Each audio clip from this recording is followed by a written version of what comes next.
আসসালামু আলাইকুম। আমি নিজামুদ্দিন।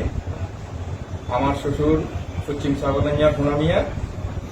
দীর্ঘদিন যাবৎ আমি বিদেশে থাকা অবস্থায় উনি আমার টাকা পয়সা দিয়ে বিভিন্ন ব্যবসা বাণিজ্য করতেন এবং কি একসময় উনি আমার টাকা সুদেও লাগায় জাফর সহ পশ্চিম সাগরানিয়ার জাফর সহ আমার টাকাগুলা সুদে লাগায়। সুদের টাকা গুলা আমার মূল টাকাগুলা উদ্ধার করার ক্ষেত্রে জাফর সহ ঘোনামিয়া সহ আমি অনেকবার ডাকাতে যাই আমার টাকা উদ্ধারের জন্য। এই সুবাদে জাফরের সঙ্গে আমার সম্পর্কটা আরো একটু ভালো হয়। পরে উনার একটা ডিশ ব্যবসা ছিল, ডিশ ইন্টারনেটের ব্যবসা, যেটা সাগরানিয়া ভীষণ নামে পরিচিতি ছিল।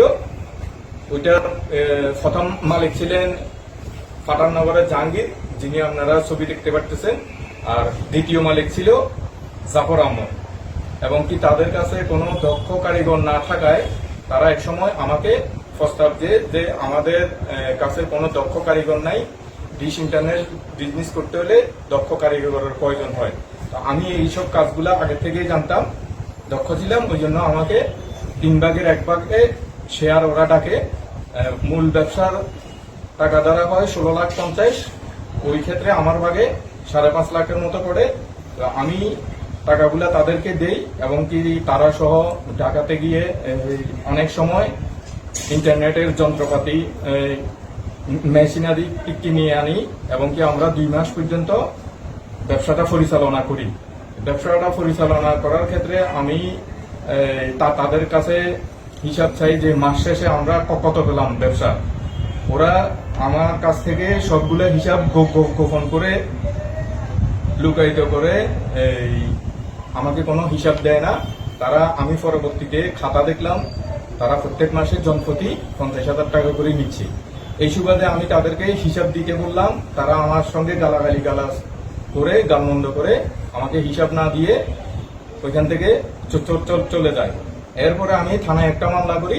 থানায় মামলা করার পরে সমকালের সাংবাদিক সুমন জাকের হায়দার সুমন, উনি আমাকে ফোন দেয় জামালাটা সমাধান করে দেব বলে। আমি উনার অফিসে গেলে উনি ওইখানে জাহাঙ্গীর এবং জাফর ছিল, ওরা সহ সমাধান করে দিয়ে যে ওরা আমার 2 মাস কোনো টাকা পয়সা দেয় নাই। যেহেতু ওরা আমার কোনো টাকা পয়সা দেয় নাই 2 মাস, আর বাকি সামনের 2 মাস আমার হাতে পুরা দায়িত্ব দেয়, আমিও এই 2 মাস ব্যবসা পরিচালনা করে লভ্যাংশ যেটা ওইটা আমি নিয়ে যাব। এই ধরনের 2-3 দিন পর থেকে এই জাফর আর জাহাঙ্গীর আমাদের যে স্টাফ ছিল, বাকি স্টাফগুলা 10 জনের মতো, 4-5 জন করেই ডেলি আসতো না। ওরাই না করে দিছে। আমি বিভিন্নভাবে ফোন টোন করে ওদেরকে আনতে পারিনি। পরবর্তীতে আমি সুমন হায়দারের কাছে আবার যাই।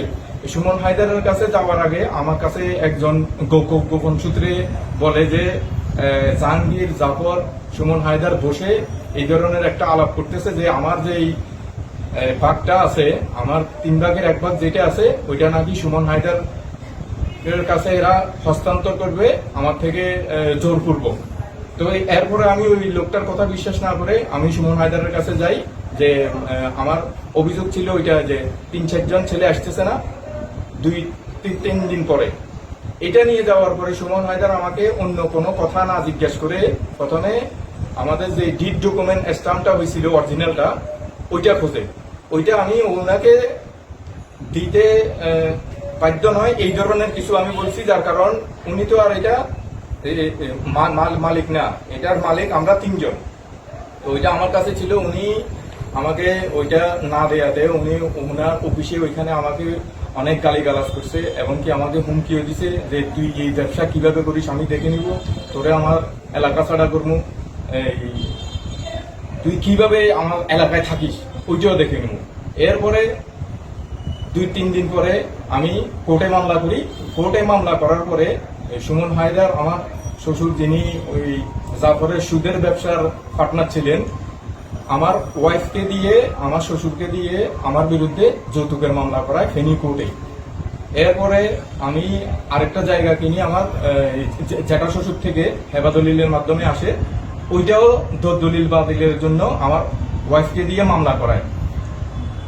মূল বিষয়টা হইল কি, সুমনের কথা যখন আমি শুনি নাই, ওনারা যত আমার মূল ডকুমেন্টটা দিই নাই, তখন এইসবগুলা আমার শ্বশুরের দি, ওয়াইফের দি এই মামলা 2-3টা করানোর পরে তখন আমি আমার ওয়াইফের কাছে যাই আনার জন্য। আমার বাচ্চা কাচ্চা আছে, তারা বিভিন্ন এই যে ডিশের টাকাগুলা, তারপর আমি আমার শ্বশুরের কাছে ক্যাশ টাকা পাবো, জায়গা জমিনের উপরে করছে মামলা, এগুলা তাদের নামে দিয়ে দেওয়ার জন্য তারা একটা সত্য দেয়। তো সত্যতে আমি মানি, কিন্তু আমি বউ নিয়ে যেতে চাইছিলাম বাড়িতে, কিন্তু আমার ওয়াইফের দিয়া একটা সত্য দিয়েছে যে আমি যাতে ছাগল নিয়ে বাসা বানিয়ে থাকি, আমার আম্মাকে যাতে, আমার আম্মা একলা মানুষ, অসুস্থ মানুষ, বাড়ি থেকে না আনি, উনি বাড়িতে থাক, আমি যাতে এদিকে থাকি। তো ওই সত্ত্বে আমি না মেনে আরো অনেকক্ষণ অনেক কথাবার্তা হয়, বুঝাই, আমি ওয়াইফকে বুঝাই, কিন্তু সে আমাকে এমন খারাপ আচরণ করছে আমার আম্মা সম্বন্ধে, আমি তাকে ওইখানে রেখা চলে আসতে বাধ্য হয়েছি। এরপরে সুমন হায়দার আমার যেই মামলাগুলো আছে আমি কোর্টে করছি, কোর্টে করার পরে সিবিআইতে গেছে, ডিবিতে গেছে, ছাগলনাইয়া থানাতে আসছে, উনি সব জায়গায় গিয়া পুলিশ অফিসারকে ঘোষ দিয়া তদন্ত রিপোর্ট তার পক্ষে নেয়, এবং কি আমার এই মামলাগুলার আমার কোনো ইয়া পাইতেছি না। এখন বর্তমানে আমি আমাদের উপজেলা চেয়ারম্যান সোহেল চৌধুরী স্যার এবং কি আমাদের জনাব মোস্তফা পৌরসভার মেয়র, পৌরসভার অভিভাবকের কাছে আমার বিনীত আবেদন, এবং কি আমি তাদের হস্তক্ষেপ কামনা করতেছি। আমি এটার একটা সুস্থ বিচার চাই। সুমন হায়দার আমার সঙ্গে যেই সন্ত্রাসী কার্যকলাপটা করছে, এবং কি আমার সংসারটাও তার জন্য ভেঙে গেছে। আজকে আমার ছেলে মেয়ে 3 জন, সবকিছুতেই আমি নিঃস্ব। আমি আপনাদের কাছে এই তার বিচার চাই, এবং কি আমার ছেলে মেয়েগুলা যাতে আমাকে দিয়ে দেয়, এবং কি আমার ব্যবসা যে টাকা পয়সা গুলো আছে এগুলা যাতে আমাকে দিয়ে দেয়। এবং আমি জাহাঙ্গীর আর জাফর, এরা সকল চক্রান্তের মূল, সুমন হায়দার সহ এদের 3 জনের দৃষ্টান্তমূলক শাস্তির দাবি করতেছি। আপনারা আমাকে দয়া করে সাহায্য করেন, এদেরকে দৃষ্টান্তমূলক শাস্তির ব্যবস্থা করেন।